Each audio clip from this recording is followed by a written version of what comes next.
way na ako sa bahay ni Madam. Ako ngayon sa Kupan. Sa minibus. Makita niyo yung bundok. Yung bundok.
Daming bundok dito guys.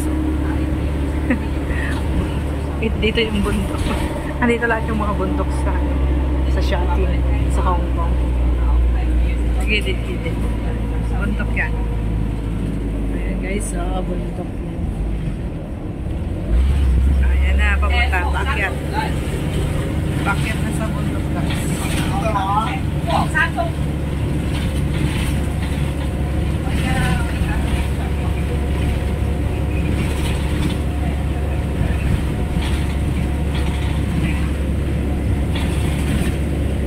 Madaming monkey dito guys. Kasi maraming punong kahoy.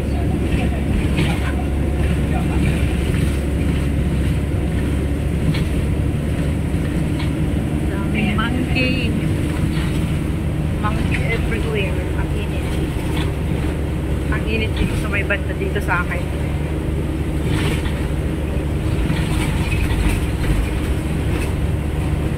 Lakas ng araw. Ang lakas ng signal ng araw. Very sunny today. Sobrang init. Pero medyo kumukulim-kulim dito sa bundok. Kanina doon sa Putan, grabe. Sobrang liwanag yung sikat ng araw. Sobrang init, nakakapasa ng balat. Parang Pilipinas. Pero dito, kumukulim-kulim tapos umaaraw-araw.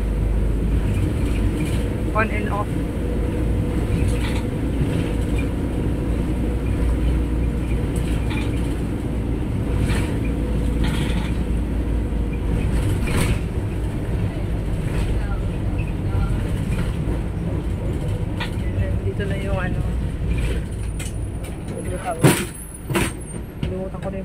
dito wala naman na kasi yung pangalan doon. Oh my gosh. Nauna yung aking trolley nandun sa kabila. Tapos babalik ulit dito mamaya eh. So mamaya diretso na yan mamaya hanggang doon kay Angkol. Kalitan ako ni Angkol.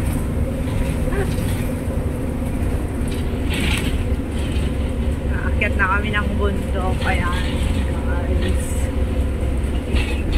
Ito lang kami pasahero ngayon. Pero pag minsan isiksikan. Maaga pa kasi.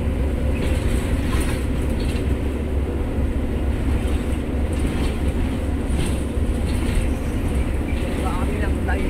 La Cresta.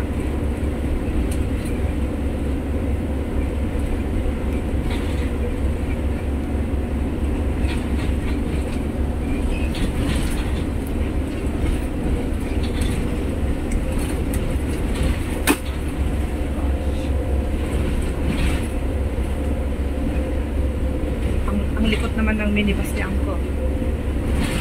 Ayan, nakit na kami ng bundok dito na ako guys. Lapit na ako tumaba. Bus stop, Uncle! Bus stop. Wala kasi yung doorbell. Walang bell. Ayan, dito ako. Walang bell. Bakit ako nag-stop yung aking video?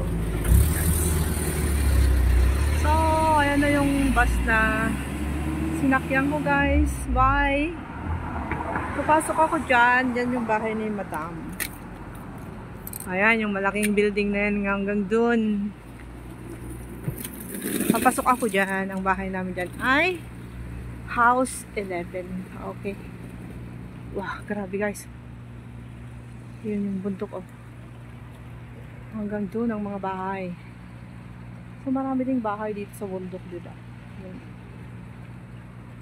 Dito kami naglalakad, di daw yung aso. Pero ngayon, kita nyo naman sobrang tingkad ng araw. Oh, yan. La Cresta. Hi, Uncle. I go tower 10, house 11. House 11? Yeah. May house 11. Tignan nyo ng ganda, oh.